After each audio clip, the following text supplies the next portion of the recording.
Some big changes are coming to downtown Dilworth. A revitalization plan has been in the works for 6 months, and we just learned tonight it's moving forward. Valley News Team's Zachary Wyand has the details.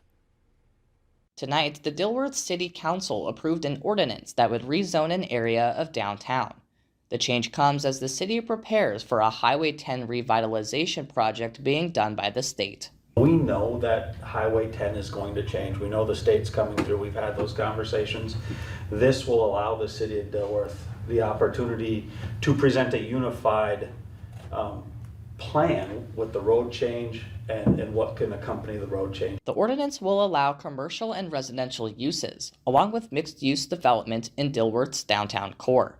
By doing this, the majority of development that already exists in the area will be allowed to stay, while allowing for future economic development.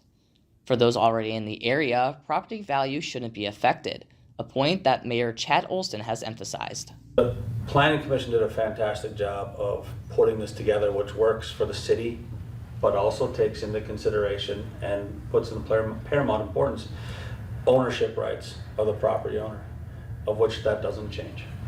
The area the city is looking to change is along Highway 10 from 4th Street East to 5th Street Northwest.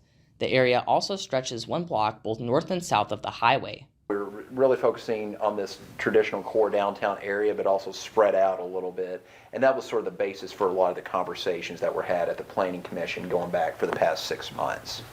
As Dilworth continues to grow, Mayor Olson recognizes the importance of revitalizing the downtown area.